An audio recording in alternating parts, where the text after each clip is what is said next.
And at the same time, I would also like to welcome Mr. Vagesh Dikshit and his team and look forward to a very exciting partnership in this coming year. This is also the right time for me to mention a few important priorities of the government in which we require deeper commitment and engagement from the CII. Not to suggest that CII has not been forthcoming in these matters, but I would request for much more strong and deeper engagement. The first thing which comes to my mind is, Honorable Minister keeps talking about it, is our young workforce and the people who are on the verge of joining the workforce. Actually, Minister Sir has given a nice term for them. He calls them think force. And that is something which we feel very positive and optimistic about, because the size of the young population in Telangana, their aspirations are very, very strong. But we all have a collective responsibility in ensuring that they are properly skilled and trained.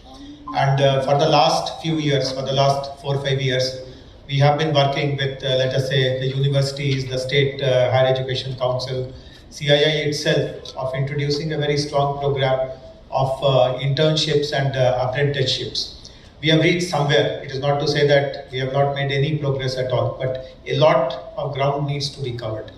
And since Mr. Dikshit, you are taking over and you have yourself led from the front when it comes to matters of internship, apprenticeships, etc., I would like this culture to be permeated across all members of CII. And during your tenure, I would like CII actually to give some kind of a commitment or take a pledge that every member company will adopt or will accommodate X number of student interns, X number of apprentices from the nearby ITIs, polytechnics, colleges, universities.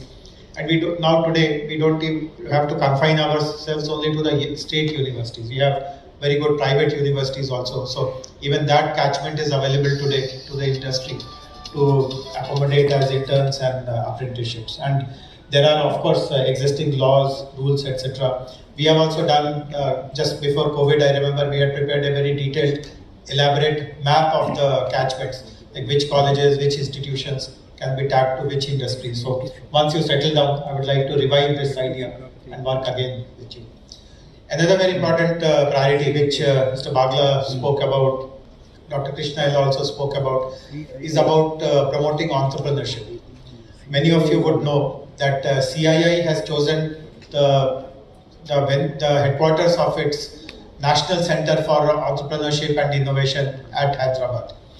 It is currently operating from T-Hub. Of course, because of the situation over the last 2 years, its activities have slowed down, but I expect now for them to really take off. And Mr. Chris Gopalakrishnan, who was instrumental in getting that center to Hyderabad, in fact, he was sharing that there was tremendous pressure on him to start that center in Bangalore.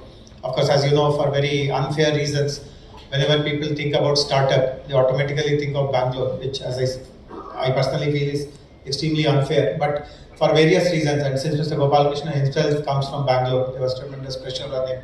But he recognized that the kind of government support, the ecosystem building that the Telangana government has done, no one else has done, not just in the south, but anywhere in the country.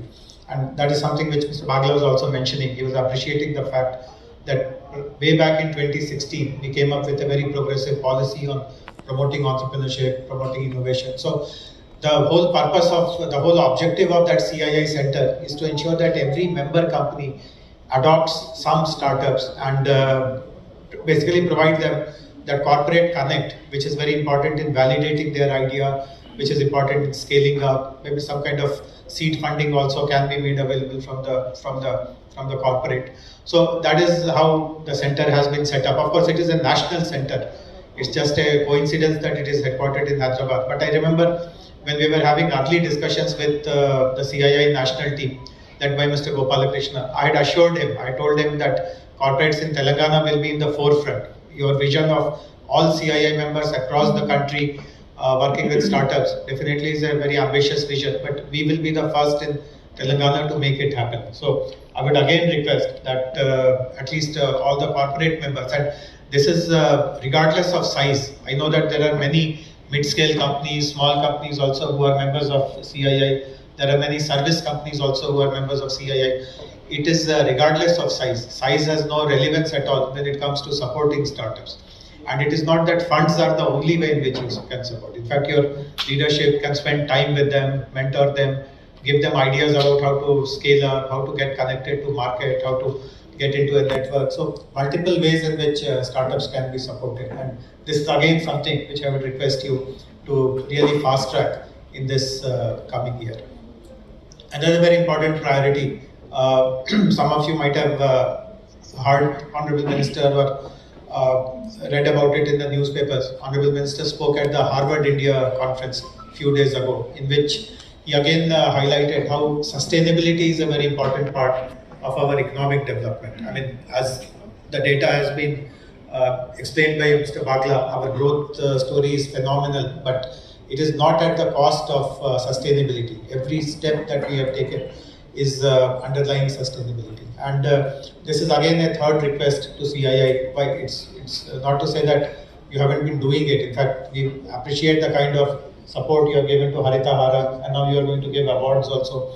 But there are various other aspects of sustainability. For example, promoting electric mobility, taking care of water bodies. I see Mr. Rajanna here.